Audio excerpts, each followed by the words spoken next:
Hello my dear students, so welcome back. I hope you all are fine. तो आज हम करेंगे class 10 की हिंदी की वर्कशीट नंबर 19।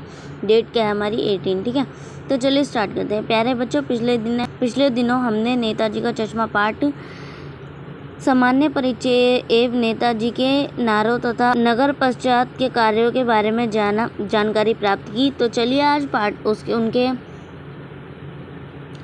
आज हम उससे आगे बढ़ते हैं और देखते हैं कि लेखक हमारे और क्या जानकारी देते हैं।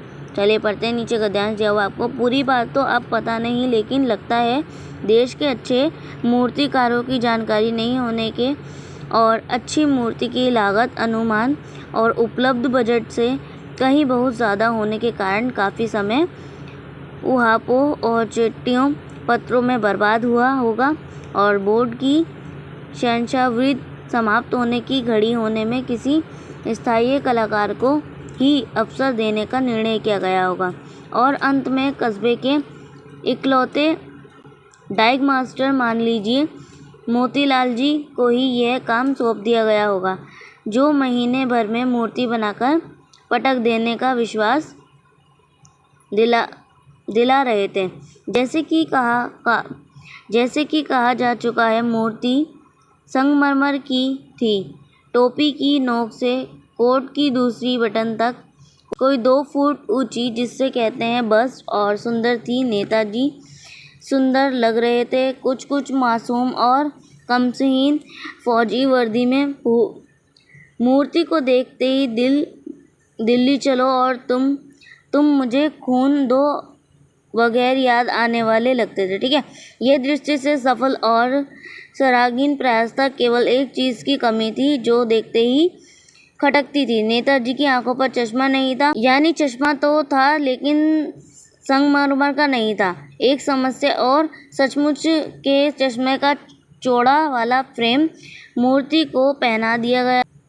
हवलदार साहब पहली बार जब कुछ कस्बे के से गुजरे और चौके पर पान खाने रुके, तभी उन्होंने इसे लक्षित किया और उनके चेहरे पर कौतूहल भरी मुस्कान फैल गई।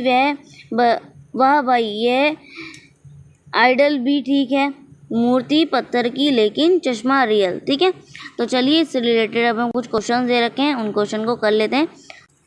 तो आपका क्वेश्चन नंबर फर्स्ट है, नेता की मूर्ति बनाने में देरी के क्या कारण थे। ठीक है, तो आपने लिखना कारण, तो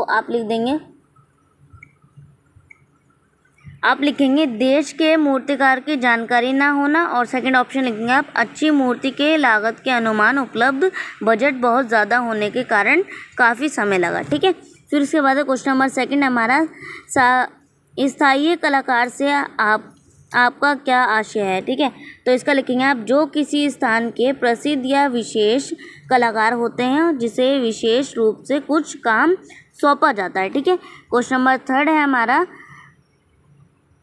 हवलदार साहब के चेहरे पर कुतूहल भरी मुस्कान क्यों फैल गई थी। तो इसका उत्तर लिखिए आप, उन्होंने देखा कि मूर्ति पत्थर की और चश्मा असली, यह आइडल उन्हें बहुत अच्छा लगा। ठीक है, अब है हमारा क्वेश्चन। तो आपका क्वेश्चन नंबर 4 है भाई कि वाह भाई, वह आइडल भी ठीक है। इस वाक्य में ध्यान में रखते हुए आपको क्या करना है, दूसरी भाषा का जो शब्द आया है तो इससे क्या लाभ होता है ये लिखना। तो आप लिखेंगे किसी भाषा में दूसरी भाषा के उपयोग से एक वाक्य का भाव बदल जाता है, जिससे उसका अर्थ और सही से पता लगता है। ठीक है, अब आ जाते हैं क्वेश्चन नंबर 5 पर।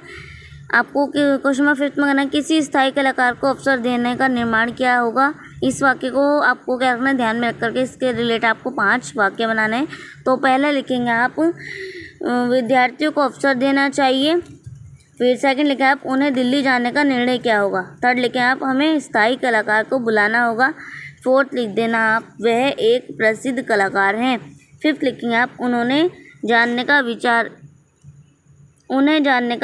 किया होगा। ठीक है, अब हमारा नीचे ये गतिविधि क्या है, नेताजी का चश्मा सुनकर यह उनकी मूर्ति तस्वीर देखकर उनके प्रति आपके मन में किस तरह की तस्वीर उभरती है, वर्णन कीजिए।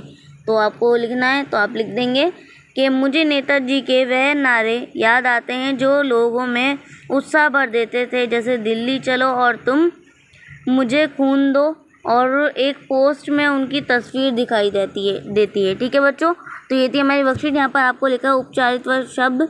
कमसिन क्या होता है? छोटी उम्र का।